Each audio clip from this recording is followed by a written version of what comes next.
other civil rights leaders, for various reasons, refuse or can't take a stand or have to go along with the administration, that's their business. But I must say tonight that I know that justice is indivisible. Injustice anywhere is a threat to justice everywhere. What's going on, people? Welcome to another episode of Real Tough Talk, Week 8. I'm Stephen J, here with my partner Ghost, and we got a Martin Luther King special for you today. We're going to have a little special treat for y'all during our breaks. We're going to have different people, giving shout-outs to the show, different players and family members. So that should be real exciting to see. And at the end of the show, we're going to give y'all little opinions on how Martin Luther King inspired us. We're going to jump into a game right now. Game we want to talk about is PrimeTime versus the Generals. Generals come in 2-5 off of a loss to Violators. PrimeTime come in 6-0 off of a blowout win to Riot Squad. And I'm gonna just say this: the way Riot Squad, especially the captain, the way he was speaking about this matchup, it was supposed to end this way. Obviously, they weren't prepared for PrimeTime when they came onto the field because PrimeTime pretty much lit up the scoreboard against one of the, it's said that they have one of the best defenses in the league, but it didn't look like it in that game. PrimeTime pretty much did whatever they wanted from beginning to end. And the Generals have not been what we thought they was going to be this season. I feel like they having championship lapse, basically championship hangover, I would say. After losing the championship to this very team that they're about to play, PrimeTime, they haven't looked the same. The MVP of last season, Shy, haven't really been to a lot of games this season. Plus, when he has been on the field, he hasn't been the impact player that he was last year. It doesn't seem like this team is hungry to get to the next level, and their play is definitely showing that. And it's starting to feel like they don't really believe that they can make it where they were before. Like, they're starting to show a lot of people that that championship run was a fluke. I mean, the way they've been playing and the way they look on the field. They're not showing that confidence that they had when they played PrimeTime or before they got to playing PrimeTime. They haven't had that type of confidence in a while, and they need to get that confidence back in order for them to even compete for the rest of the season. Well, we're going to jump right into the game, and we're going to get to it with PrimeTime getting the ball first. On first down, Deion throws deep to a wide-open Jack for a touchdown, giving them a 6-0 lead right away. And if you look here, you're going to have Izzy leaves Jack wide open because he's spying on the quarterback. And you can't do that with a quarterback like Deion. He loves the quick touchdowns. He takes them as soon as possible. He does it again here, finds his man Jack, a.k.a. Agent Zero, for the touchdown. And the thing about it is you do not give Deion any opportunity to make those type of throws. He has too many weapons on offense right now. So to leave any of these guys open is going to lead to disaster, and you see it right here from this first touchdown pass. Spaz gets the ball. He's going to throw the preacher in the gap for a nice gain in the first down. Then Spaz is going to throw to a wide-open Prodigy on the sideline for a nice gain. Then Spaz is going to get blitzed by Goldo, and Goldo going to get the big sack, taking him to last down. Spaz is going to throw it up in the end zone. Picked off by Deion, giving the ball back to PrimeTime. And I'm going to say the big play of this was Goldo's sack. Definitely a guy who can play different positions, can drop it to the linebacker position, can play secondary, gets a big sack here, causes Spaz to throw the ball up on fourth down and throw an interception. And that's the pressure that Spaz has been suffering from all season. And, he was supposed to pick up a blocker, and Angel wasn't even here in this game. So obviously he's going to have trouble, keeping away from defenders, rushing in on certain plays, and he had no time in this drive, and that led to the interception. Second down, you're going to have Deion throw a pass to Show, who's going to get past Preacher for a nice gain. Then on third down, Jigga with nice blocks running for a decent gain. Last down, Deion is going to roll to his right. Though deep to goal, though, is going to be dropped, turnover on downs, giving it back to this Generals offense. Spaz is going to get blitzed and sacked by Deion. Then he's going to throw a downfield pass to Cecil for a big gain, getting him all the way to the 5-yard line. Cecil getting involved in the passing game. He haven't had the lights-out numbers that he had last year, but he still got all-star caliber numbers. On last down, Spaz is going to throw the preacher in the front of the end zone. It's going to be knocked away by Dion. Turnover on downs, and you're going to see Spaz never gave Izzy a chance to block. He throws the ball before Izzy has a chance to protect him. And my beef with them is Dion is a quarterback making plays defensively, stopping your offense. So when you have a quarterback able to go on defense and stop your offense because the team was short, you have problems. And it shows again here, turnover on downs. And the thing about it is, it seems like Spaz in the pocket has the jitters or something because he doesn't necessarily give himself time to, let Izzy block. And that's because he's been pressured so much throughout the season that he's just looking to get the ball off. And that's exactly what happens in this play, and it leads to another turnover for the Generals. Dion on 4 rush on the next possession rolls right and throws a nice pass to Jack for a big gain in the first down. Look at this right here. Izzy guarding no one. Once again, we've seen the Generals blown coverage, not knowing who they're looking for, and who the heck is this guy guarding? Well, it wasn't Jack because Jack got the first down. Dion is then going to throw the show in the middle for a big gain. Once again, Izzy spying on the quarterback, leaves show wide open. Izzy the constant Achilles heel for this team right now defensively, and Dion is attacking him on it. Dion is then going to throw to Jack in the back of the end zone. It's going to be overthrown, and Jack is going to get flagged for cursing, bringing the ball back even further. Dion on 4th down is going to throw to Pratt in the corner. It's going to be intercepted by Julio, who pitches it to Cecil, who drops it. The ball is dead on the spot. Coach Jose gets flagged for cursing. It gets thrown out. Another game we've seen Coach Jose get thrown out. And if you're Julio, you just got a nice interception on Dion, just hold the ball. All that extra stuff is not necessary. It causes his coach to get furious about the call on the field. He gets ejected. So now this is a turnover, but it hurts his team in the long run. And yes, they get the turnover, but obviously the flags on the coach brings them back, and they lose their coach. So now they're on their own now, because the coach has to leave the field because of this ejection. I understand why he was frustrated, because this was a dumb play. Sometimes you just don't try to do too much that you don't need to. You just hold on to the ball and, keep it safe so you can get your offense back on the field. They don't do that, and this whole drive is destroyed probably before they even get on the field. Remember, the score right now is only 6-0. After 2 short passes, Spaz throws to Julio on the sideline for a nice gain, getting him the first down. Spaz is going to throw the Prodigy in the middle, who's not looking. Is going to be an incomplete pass. Spaz is going to throw here to Prodigy again, who's going to run in there for a nice gain. Last play before half, Spaz throws it up to Cecil in the back of the end zone. Cecil makes the catch, but the refs call him out of bounds.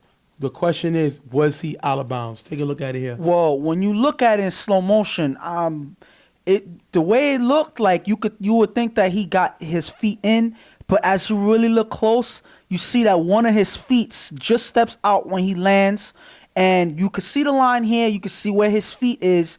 It was a close call, but I think the ref made a right one in the end. That wasn't a touchdown. I say he was out of bounds. If you look at the line, it looks like his feet didn't make it down. So I think that it was definitely a good call by the refs. We're going to jump into the second half. It's 6-0 PrimeTime. After getting the first, Spaz throws a Julio on the sideline for a nice gain. Spaz is going to throw the Preacher, who's going to get past Dion for a nice gain. Refs said Dion went for the ball, not the tag. Spaz is going to throw the tray in the end zone. It's going to be tipped but caught by Preacher for the touchdown, 6-6. Preacher's been playing decent this year. He missed a few games at the beginning of the season. He's back now helping his team where Shy cannot, and they're going to tie this game up 6-6. And right there, Preacher was in the right place at the right time, because if not, that would have been an incomplete pass and maybe even a turnover. Fortunately for them, Preacher was there to clean it up, and that's 6 points for the Generals. First down, Dion is going to go deep to a wide open Jack for the touchdown. And if you look here, Izzy starts from the line and gets beat. Izzy basically today is one of the worst defensive players I've ever seen in my life. He's missed the coverages. He's not staying with his man. And he just looks lost out there. I would have benched him, but Jose got kicked out. Coach Jose got kicked out, so they allow him to play. He's not helping his team defensively. He gives up another touchdown to Jack, 12-6. And right now, you see the pattern. Dion, at every drive, is attacking Izzy. And Izzy, in almost every play where they score, Izzy's getting caught not looking or spying on the quarterback. That's one of the worst things you could do, especially when you're not communicating. Because if you're just out there spying on the quarterback is going to take advantage of you, and you're not seeing receivers that's behind you, and that leads to another score in this game. L Train is going to end up getting ejected for cursing. PrimeTime is going to have to play with 6 guys. Now, mind you, they got 6 guys, 12-6. This is the opportunity Generals need. Generals get great field position on the kickoff. Spaz throw the preacher on the sideline for a decent game. Then Spaz is going to find Prodigy to get closer to the red zone, not in the 10-yard line. On last down, Spaz gets rushed by Show, who gets through Preacher and gets the sack, turnover on downs. Preacher's not a blocker. Let's keep it real. Doesn't block. Not a really good blocker. He gets exposed by a quicker Show and turns the ball over with the blitz and the sack. Well, Show has the advantage because he's not only quicker, but he's taller. So either way, Show has the wingspan to reach over Preacher, and he also has that quick step that Preacher can't keep up with on that play, at least on that play. So Preacher's not a blocker, so you expect this to happen. Unfortunately for the Generals, they lose the opportunity to score on this drive. Second down, Deion throws deep to Goldo on one-on-one with Trey. Goldo who catches as he falls to the ground. Ball comes loose, but the ref says the catch, big gain in the first down. That was not a catch. In my opinion, I think the ref blew that call. We've seen a lot of refs, in general, NFL refs blow calls. I think this is a blown call because if you look at here, the receiver goes up, makes the catch, and as he's coming down, he loses the ball. Now, mind you, when you fall to the ground, you must maintain possession of the ball throughout the catch. And he doesn't here. He gets the call because of the position the ref was in. He thought it was the other way. But if you look at our angle, the ball came out. And not only that, a lot of refs have the issue with getting confused with what is a catch. When the guy actually catches the ball and takes steps, you can't necessarily measure those steps when he's already losing balance. You cannot count those as steps because he never maintains balance. He's fallen to the ground, so now it's the receiver's job to hold on to the ball as he hits the ground. If not, it is an incomplete pass. He does not hold on to the ball. Luckily, he gets that call, but to me, that was not a complete pass. Just think of the Des Bryant rule, Calvin Johnson rule. Once the ball gets to the ground and the receiver does not maintain possession, is an incomplete pass. So they get a break. Deion throws short to Show, who runs for a decent gain. Deion's going to find Goldo in the back of the end zone for the touchdown. 18-6. PrimeTime's running away with this one. And I think you've been pronouncing his name wrong this whole day. I think it's Golo, not Golo. I'm sorry. Goldo is another player from another team. I'm sorry. It's Golo. I know him. I know the guy. They're going to kill me because I get the names wrong. But, we have so many players in the league and so many similar names that it gets really confusing. But it's Golo. Yeah. Definitely Goldo. Yes. I know the guy personally. He's a good guy. And like I said, we have Goldo that plays on another team. He's actually playing for 99 points right so now. We mixed that up. I apologize, but it doesn't matter because the result is the result. He finds the end zone for the touchdown. And it seems like everybody's taking turns finding the end zone and taking advantage of his Generals' defense right now. And the sad part is right now, PrimeTime is playing with 6 guys. So the defense has an advantage with that extra defender, defending the guy who's open. So there shouldn't be anybody open on any of these plays. Unfortunately, they don't really read that, and PrimeTime is still able to score. Spaz is going to throw it up to Cecil for a nice gain in the first down. Then Spaz is going to throw deep to a wide open Trey for the touchdown, 18-12. Pretty much they're going to get back in this game, 18-12, but PrimeTime gets the ball back, runs out the clock. PrimeTime pretty much had this game controlled. Even when they went to 6 guys on the roster, on the field, they were still able to hand the Generals another loss. And the Generals got nobody to blame but themselves. I give them a little credit. They fight no matter what. They got their coach ejected. They lost their MVP this season. He hasn't been here. I say it's the MVP curse, but this team is not playing on the potential that we thought there was going to be, and they fall to 2-6. And it's starting to, with the way their coach is yelling at them, it seems like he sees this team falling apart, and him personally, he doesn't really know what to do to get them back in their game because they haven't looked like that same team all season. that was a championship caliber team. None of these guys are playing at the same level that they're known for, and it's showing in these scores right now. The fact that they weren't able to put up any points besides one touchdown when they were against a 6-man defense puzzles me. They have the advantage. Somebody should be getting a touchdown pass in almost every play, and they failed in that opportunity. That just shows how off they've been all season. They're 2-16. They're not very good. That's the problem. I think we overrated this team. Yeah, they had a defensive player of the year runner-up. They have two of them, Preacher and Cecil. They have an MVP who barely shows up this year. They had a quarterback who've made the All-Star team every year he's been here as tight end and as quarterback, struggling, turning over the ball too much. And I think the project of having Trey step in as free safety and Izzy, another playmaker on defense, has failed miserably, which is why this team is 2-6. This team is not very good. Let's call it what it is. They're not very good. They have a lot of heart. They have Milo, yes, great defensive player, definitely bringing the energy every week. But pretty much he's the only real defensive player on this team. And he's an undersized defensive end. And he's one person, like pretty much you're bringing him up because he's one person that gives his all in every play. And he also won Defensive Player of the Year. Yes. They have a lot of award winners. They just can't put it all together. And Jose has to step it up as a coach. He is not teaching this team to stop their bad habits, yes, because we continuously see this team make the same mistakes week in, week out. And that's coaching. So I know he's upset with the team because of their lack of effort, but he needs to go to the drawing board and takes a look at his coaching, because if this team comes from the championship in BQFL and now they're a 2-6 team, it's because of whatever he's doing combined with the lack of talent this team has. And you've said this before when it came to this team, making it to the championship or whatever.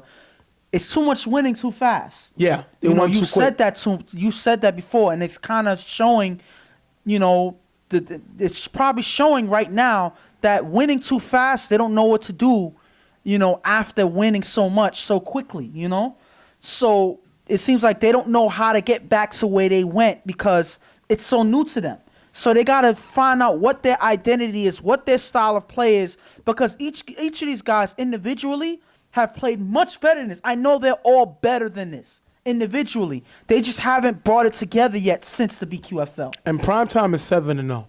They're winning who's beating whoever's in front of them, but they have a big game this week versus Carver. Yes. And that's when we get to see what this team is really made of.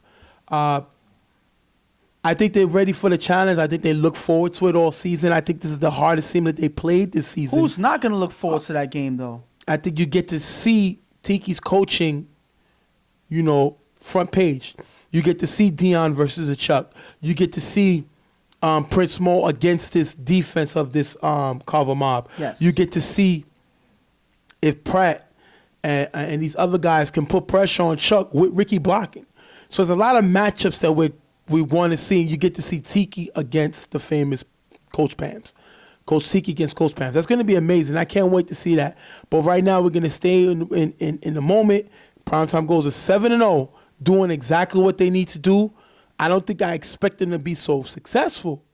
I thought that they would be, a good team, but I didn't think they was going to be like this, beating everybody in front of them. They haven't been challenged yet. That's why. Well, we're going to have to see if they get challenged this week.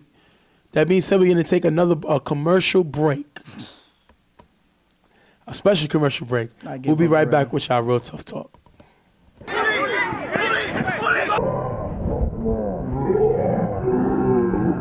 Welcome back. Real Tough Talk. This is a real important day. I'm blessed to be a part of this great man's birthday and be able to talk about what this man has accomplished and what have he done for us. At the end of the day, I think it teaches us unity, that it's no such worries about black and white and orange and purple. At the end of the day, we're all God's children. We all bleed the same. Everything's the same. It doesn't matter the complexion of your skin. And I think this football also is another level for us to come together and put all our differences aside and just play the game we love together. And the main thing that I think of when it came to Martin Luther King and what he created, I think his message really defines freedom at the end of the day, which is a word that rings true to every American in this country.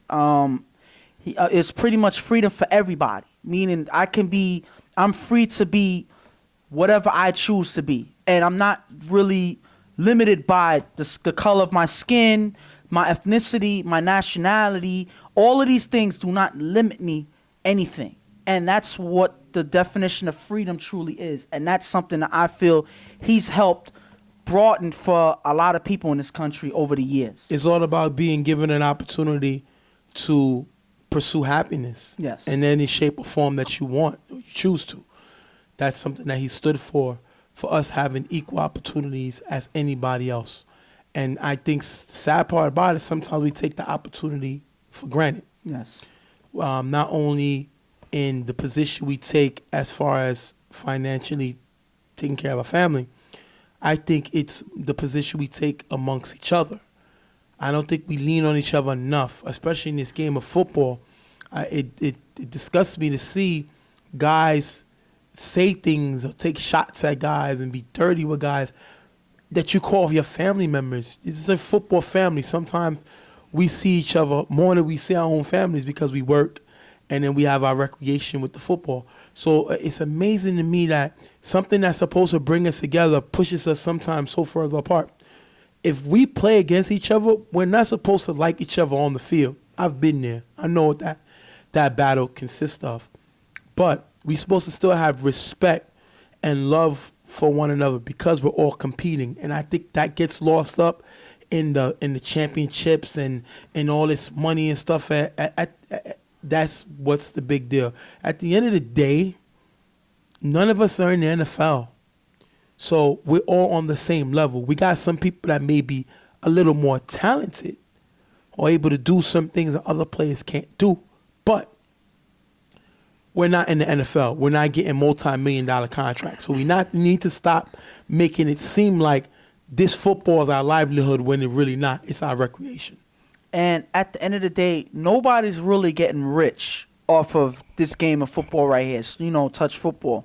Every now and then a team will win a couple of dollars, in a tournament or in a championship game throughout the season or whatever. But nobody's getting rich off of this, so we shouldn't necessarily be, attacking each other for this money because it's not really worth it.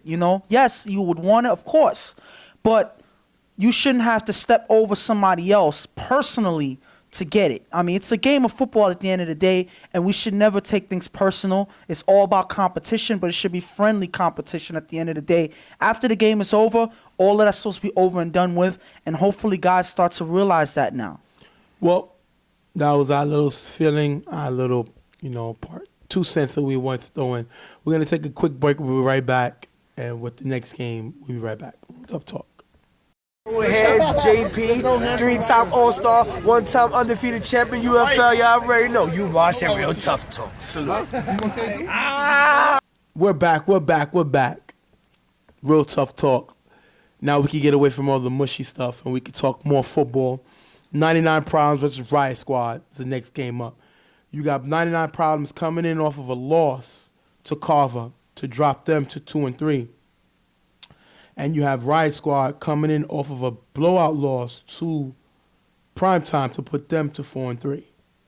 And right now, these teams are starting to look like they are stuck in the middle of the pack. It seems like 99 is trying to fight their way up, and Riot Squad has been dropping in the last couple games. It seems like they haven't been at the same level since they lost to Carver. You started to see a little weaknesses here and there in the team. They won last week, so hopefully that'll be a trend that they start, to get back to playing the Riot Squad football that we've been seeing in the beginning of the season. And 99 Problems lost a game to Carver. They should have won. They lost it in overtime. They should have won this game. It was no Chuck. Ricky got there late. Dirt Dog got there late. There was no Happy Feet. They was missing a lot of their stars. and they still pulled out the win. So 99 Problems basically gave the game away. And I think they need to turn around because they control their own destiny. And they're going to go as far as they figure that the team can go with Los throwing.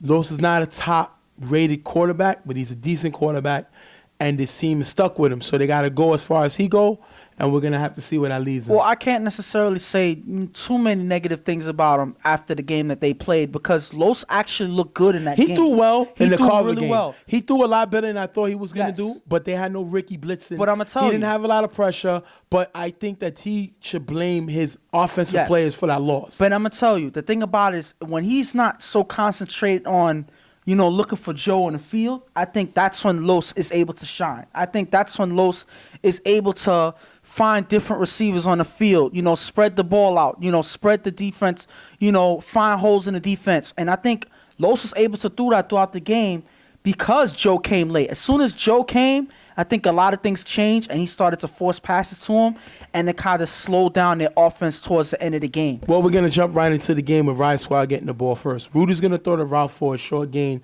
getting them the first down. Then Rudy's going to get blitzed and throw a nice pass to Ouija's going to get a few more yards. Rudy's going to run short for the first down, but not able to get it, and they're going to turn over the ball, giving the ball back to 99 Problems. 99 Problems going to get the ball. Los gets to start. He's going to throw 2 passes for a nice gain. On last down, he's going to throw downfield to the receiver who gets behind Ouija and gets the first down, moving the chains. Los then is going to throw to Javon for a short gain, and on the next down, he's going to overthrow TJ in the middle, and it's almost going to be picked off. Riot is going to get flagged for blitzing 2, and it's going to be a replay and down. Big mistake by Riot. We've seen them do this a few times this season. That kind of hurts their defense. On last down, though, Los gets sacked by Smoke, turning over the ball, giving the ball back to 99 Problems. Smoke is having a lights-out game. Well, a lights-out season, I should say. That is his 10th sack of the season. Double digits he hits. And in great fashion. I mean, this guy, for some reason, no matter what team he plays, when he's here, he's practically unstoppable. And he's always in the quarterback's face. And that's a game changer when you have the ball giver putting pressure on a defense on a gamely basis. And that's Smoke in a nutshell right here. A great sack by him. Riot can't capitalize on the turnover, and they're going to punt, giving the ball back to 99. Los gets blitzed by Pig, but sacked by Smoke, causing 99 to punt, and that's going to give Smoke number 11 on sacks. He got it going right now. Rudy gets the ball back. He's going to throw 2 passes for a nice gain. Then Rudy's going to show his feet work, and he's going to run for a first down. On a free play, he's going to throw deep to Weege, who gets a step on the defender for the touchdown. 7-0, Riot Squad. And that you got to give the defense, the credit for making that stop there, giving the offense a chance to score. And Smoke's play has been the difference maker in this game already from the bat. And now you finally start to see Riot Squad's offense take advantage of their defensive play. Whoa, let's not give them prizes. Well, for the I think it's first time. ironic that the guy who scores for Riot Squad is a defensive player. Yes. Even though I don't think Ouija should be on the defense anymore. Yeah. I don't think he's able to guard anybody. But I one think thing he I'ma should say- be on the offense but one thing because he I'ma can say still is- get behind the defense downfield and make plays like he does And here. we've been seeing a glimmer of the old Mr. PlayStation from back in the day. So you got to give him credit for that. He's been having a decent season on offense. Maybe we could see more of that. I don't know. Rudy, Listen. Rudy a better target on offense. He could be PlayStation. He could be. Unfortunately, we're on to PS4 right now. So he could be the original PlayStation. That's fine. He plays like the original PlayStation sometimes. Sometimes he shows a glimpse of the former great PlayStation. Ouija. But we're up to PS4 right now. That's disrespectful, man. We're going to have 99 Problems getting the ball back. Los gets blitzed by Pig and sacked by Smoke before throwing the ball. And that's going to give Smoke Number 12. 12. Yes. This guy's on fire. 12 sacks in the season. Amazing. After getting the first down, Los is going to get blitzed by Pig and throws deep, and it's going to be incomplete. And then that's going to actually take us into the half, 7-0. I'm just amazed with Smoke. That guy is playing hard. He told me he was going to dominate this season, and he's definitely keeping his word. And right now, with 2 games short, with 2 games left in the season, he's already 2 sacks short of Marlowe's Defensive Player of the Year numbers, because Marlowe had 14 sacks. Yep. in his award-winning season. So Smoke is right there. He may even surpass that with his play, which is impressive in itself. Smoke has been pretty much the defensive guy this season for Riot Squad. And I believe that's the record. 14 sacks, is that the record? Yes. Milo had the record of 14 sacks when he won the Defensive Player of the Year. So Smoke has an opportunity to beat it with 2 more sacks. He can tie it, and with 3 he can break it. Second half, Los is going to get blitzed by Pig, but what gets blocking, he's going to find Javon in the middle for a first down. Then Los is going to throw to Javon in the end zone, but it's going to be overthrown. Los' next pass is going to be incomplete, turn it over on downs, giving the ball back to Riot Squad. Like I said, sometimes Los is inconsistent with his game. He's inconsistent on his drive, not able to find his receiver on his 2 last passes, turning over the ball. And I don't know what's going on. It's like guys are not able to find the open routes, and Los is not able to make the proper throws. It's plays like this that hurts their offense. They're not able to click on times where they need to in the game, and it makes them turn over the ball a little too often. They need to fix that if they want to come out with wins at any time in these games. Rudy's going to get the ball. He's going to throw deep to Smikes. It's going to be broken up by the defender. Then you're going to have Rudy throw short to Tone for the first down. Rudy's going to get blocking from Speedy. He's going to throw to a wide-open Smikes on the sideline for a nice gain. Great block by Speedy. I don't know why they call him Speedy, because he's one of the slowest guys on the team. But he makes a great block here. Then he's going to throw to JP in the middle for a short gain. Finally getting JP involved. I think JP numbers are down because the team hasn't really found them. But that's another issue for another day. Rudy's going to find Tone in the middle of the end zone for the touchdown. 13-0. Gets the former all-star Tone involved in the offense, gets him in the end zone, 13-0. And it seems like Rudy's starting to click with his offense now. This is the Rudy that they need. Yeah. Able to find his receivers in the pocket, able to roll out, be comfortable, and in the quarterback position. And when Rudy's playing this way, they can win games. And that's all that they need, Rudy to play and actually connect with his offense, and they're able to put up points in this game. First down, Los is going to throw to TJ for a decent gain. Then Los on 4 rush gets past Smoke, and runs for a nice game. I think Smoke was too focused on getting the sack and ended up missing him, and gives Los a chance to run to get extra yards. That's going to take us all the way to last down. Los is going to throw it up in the end zone, but it's going to be picked off by Pig, giving the ball back to Riot Squad. And Pig getting involved in the defense. They got Pig playing both ways. He's impacting the ball both ways, makes another play here on defense, giving the ball back. And do you think this is another all-star year for Pig? Because he's been playing really well I think he's on the borderline. I think he's on the borderline. He has an opportunity to get in. I think there's a lot of players that played a little better than him. But within the last 2 weeks, he showed a big improvement. As his roles kind of changed, they expected more from him. And I think he can make the All-Star team this year. And the reason why I bring that question up is because the last couple of games he's been playing impressive, putting pressure on the quarterback on the blitz. And actually, he's been assisting Smoke in his numbers in this game alone. That just shows how effective Pig play has been on his defense. And he takes opportunities and seizes them for this defense to make turnovers. Rudy gets the ball back. He's going to throw to London in the middle for a nice gain. Then he's going to use his feet to run for a first down. He's going to get blitzed and sacked by Mike, causing Riot to have to punt the ball. Los is going to get the ball back. Remember, right now the score is 13-zip. Los is going to throw to Javon in the middle for a nice gain. Then Los is going to try to move the ball. He's going to get it to the receiver for a nice gain in the first down. Then Los is going to throw deep to Javon. It's going to be knocked away by London, taking it to 4th down. And then Los is going to throw it to a receiver on the sideline. Pig is going to break up the play, pretty much end the game, 13-0. Riot Squad comes away with the win to move them up to 5-3. And right now, the person who you got to talk about throughout this game is Smoke. Because early in this game, he was the one causing turnovers pretty much by himself, putting pressure on the quarterback, keeping Los in the pocket, not able to throw the passes that he needed to in those drives. And you got to give him credit in a big way and why they got this win in this game. 13-0. It's not going to hold up for the rest of the season. You're going to have a lot of teams that's going to put more pressure on this Riot defense. But if this offense can score 13 points a game with this defense, the way they have the potential to play, I think Riot can win a championship that way. I think they're going to face harder teams, PrimeTime, Carver, that can put up points. But the way that they played Carver last time, only giving up 13 points, they are able to stop them. But you might get the Riot defense that gave up 20-something points to PrimeTime. Yes. So it's all about the defense of this team that's going to show up. Do I think they have the best defense in the league? No. Do I think they have a top 5 defense in the league? Possibly. Top 3? No. But I do think they have the opportunity to beat teams with this defense because it's led by Smoke. Smoke is the energy guy. He turns it up, and he plays very well. With Smoke in the front end and Kobe, who's a definite all-star in the back end playing safety, this team has an opportunity to beat anybody in the playoffs.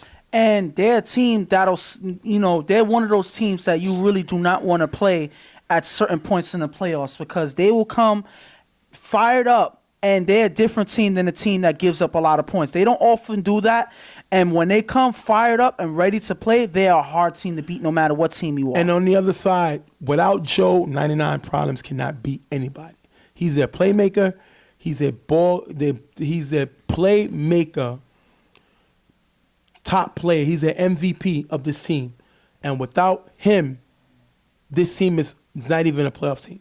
They're a lottery team. But that's why he's G.I. Joe for a reason. He is their hero. He is their guy that helps seal games for this team. And without him there making big plays, they are a much weaker team. And he needs to step up. These last couple games, he's been on the decline. He's been very quiet. I think he had like 1 touchdown the last 3 games. So that's not going to cut it if you're going to want 99 Problems to survive throughout the playoffs. He got to play.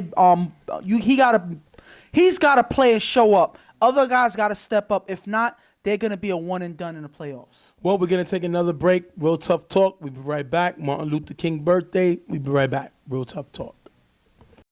G from IOD. Rico, man. You watching Real Tough Talk. Next game up, we're going to talk about Gunners versus Bravehearts.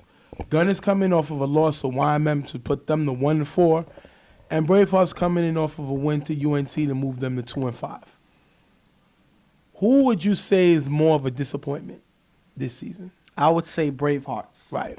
And it's an obvious choice because I've seen Bravehearts play much better football than this in other leagues. Right now, they're not clicking together, and I guess what they were banking on early in the season before the season started was Nick playing for his team. I think because Nick the Great, yes, I think he decided to play with Rep City, and that kind of hurt a lot of their chances because he's a two-way player, a potential A player already in his young age, and without him, their punch is pretty much non-existent. What's the next star that they have that's anywhere close to his level? I don't think they have anybody. They don't have anybody. This team is a lot of role players. They don't have any superstars. They don't even have a star on this team. And that's no disrespect to them, but sometimes you are what you are. This team has a lack of talent. KC, former most improved player, but he's a mid-level quarterback. But there's nothing wrong with a mid-level quarterback. You can win the championship with a mid-level quarterback, but you have to have a lot of talent around him, which he really doesn't have. Macho's a good slot receiver, not a downfield home run hitter, not a guy that you got to have your best defender on because he's a slot guy. He's going to pretty much stay over the middle. He's not going to beat you downfield. Joel, good guy coming out the backfield, but doesn't have anybody opening up holes for him. So we seen him make the all-star team when he had Milt blocking. Doesn't have Milt this year. We see him struggle. We saw Buddy and Steve in the middle dominate the beginning of the season. That was one game. Haven't seen nothing from him in the middle of the season. This team does not have no secondary. So you have a bunch of holes on this team, and Nick could have filled at least 2 positions. He would have opened up the field downfield for Casey, giving him at least the illusion of the ability to go downfield. And defensively, he was able, because he's athletic, to make plays, and this kid is exciting. Because of that, this is why this team is 2-5. But you can win a championship with this team because they are a team. The problem is if they don't stick together, then that us against the world mentality means nothing. If they stick together and put their personalities aside to one goal, this team could be dangerous in the playoffs. And to switch to the Gunners, I didn't pick them to be the most disappointing team because they're pretty much the same team that they had last year. So I kind of expected them to come out the way they came out. They won a couple games the same way they did last year, scraping by, but they don't really have any. I don't know what you mean, a couple. They got one win, yes. Couples more than last one. year, I think they got one win as well. On the field, they had two forfeits or so. So they scraped by in a lot of their games. They kept certain games close, but they were not able to close it out. Vaughn is a person who can get you the ball, but you have to have playmakers to make plays around him. And a lot of times, his playmakers do not show up in the games. They end up short 6 guys a little too often. And that's one of the reasons why they've been struggling throughout the season. And I don't see no way of them picking it up because a lot of the guys still haven't shown up yet. Well, they got Caesar. Caesar's their all-star. He's a very good player. Yes. Definitely stepped it up this year. Maybe he can be more of a leader. Yeah. He needs to be a little more disciplined, but he definitely has a talent. Definitely made the all-star team for You got to mention their other guy, tight end / linebacker, and Donovan, who's been playing impressive this year. He's been one of their big players, and then you also got to watch their surprise, players in the Twins and Zay and Lyle. Sorry, okay. I forget. I get their names mixed up. But Zay and Lyle has been making plays, but they haven't been showing up in the last couple of games, and it shows and why Vaughn has been struggling more than usual because those were 2 of his main targets on the offense. We're going to jump right in the game. Casey's going to get the ball first for this Bravehearts offense. He's going to throw to Dre in the middle, and it's going to take him to get them the first down. Then Casey's going to come again in the middle, and it's going to be tipped by Donovan and picked off by Reggie, giving the ball back to the Gunners. You just talked about Donovan. He's able to get his hand in this play and get it a tip with Reggie getting the interception, finishing it off. And that's play that they need from him. He always has to be in the vicinity of the ball making a play. When he's able to do that, it gives the Gunners that more of a chance to compete in the game. But Gunners can't do nothing offensively. They're going to punt the ball, giving it back to Bravehearts. Second down, Case is going to throw deep to Joel. It's going to be underthrown and picked off by Mr. A of the Gunners, giving the ball back to the Gunners. And this is my issue with Casey. You are not a home run hitter. You're a singles guy. You steal bases. That's what you are. When you swing for the fences, you get picked off. Bad things happen. Honestly. And I don't know when this guy is going to learn. He's too smart to make mistakes so dumb.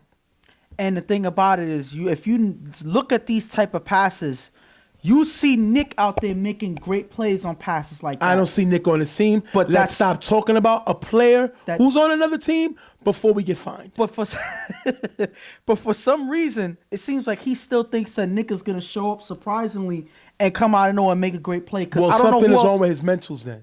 Because I don't know who else he's throwing it to, because I don't see nobody else able to make plays on throws like this who's going to jump out and get the ball. Nobody has, and a lot of times it led to interceptions. Vaughn is going to get the ball back. After 3 short plays on 4th down, Vaughn is going to get rushed by Dre and throw it to Joe in the middle near the first down, but it's going to be dropped, turnover on downs, giving it back to Bravehearts. Remember, 0-0. Casey throws to Dre in the middle, who's going to run for a huge gain. Then on 3rd down, Casey's going to find his main man, Macho, in the front of the end zone for the touchdown. 6-0, Bravehearts. This is Casey. This is Casey's game. This is what Macho does. If this team can stay consistently doing this, running the clock out, scoring points slow, they can win some games. And they score here. Slow drives is what Casey's best at. Running the clock, taking his time, finding gaps in the defense. That's Casey's game. And Macho finding holes in the defense and able to, catch passes and make big plays. That's something that Macho does. That's something that these guys need to play their level. They need to play their style of football. Yes, sir. And when they do, they're able to have a much stronger offense because of it. Vaughn is going to get the ball back. He's going to throw it to Joe for a decent gain. Then on 3rd down, he's going to get blitzed by Buddy, throw it up, and it's going to be caught by number 12, who's going to run it. It's going to get past number 19, run all the way to the 1-yard line. Vaughn is then going to find Frank in the corner of the end zone for the touchdown, tying the game 6-6. You a guy that said Vaughn can't throw? I say when Vaughn gets a good grip of the ball, he can make throws, makes a throw here, ties the game up. The only thing is, I never said that he couldn't make throws. All I said is a lot of times when he's trying to force a throw. You called him the Tim Tebow of touch football. Because he's predictable. in a lot of ways. You know, he can make passes, but in a lot of ways, he gets predictable at times. But he's able to get the throw through. He's able to find his receiver for the touchdown. When he's able to do this, he's a much stronger player. But when he's not being obvious on his throws. So that's a good drive for Vaughn. That's basically going to take us into the half 6-6. And if I'm the Gunners, I'll take this. I'm playing a team that I should be able to beat. As long as I limit my turnovers, I can win this game. Vaughn is doing what he needs to do, scoring points here. You score a point, and now this game's tied. And pretty much they just got to start assessing what worked for them in the first half and do more of it in the second. You know, I'm pretty sure they've noticed certain holes or in the defense in the Bravehearts. They just got to learn how to take advantage of what the Bravehearts give them, and maybe they can score more points in the second half. Gunners get the ball back. They're going to struggle to move the ball and have to punt the ball, giving it back to Bravehearts. After getting the first, Casey throws downfield to Macho for a big gain. I guess can go downfield. It's not really his game. I'm not a fan of this, but when you see it, you do it.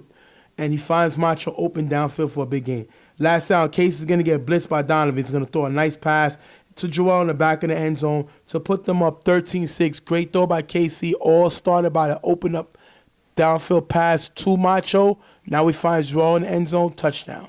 And like I said, they've been playing Bravehearts football. They've been driving down the field, cutting down, chopping up the field, finding gaps. This is the way they're supposed to be playing their offense, and they're taking advantage of the Gunners' weaker defense and scoring another touchdown in this drive. Vaughn is going to get the ball back. After getting the first down, he's going to throw a short pass to Joe.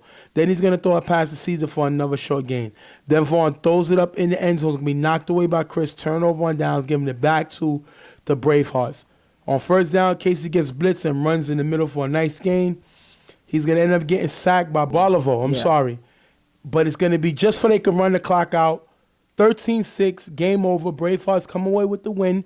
They sneak away with the win. They keep the game low scoring. They try to limit their turnovers, even though Casey threw 2 interceptions.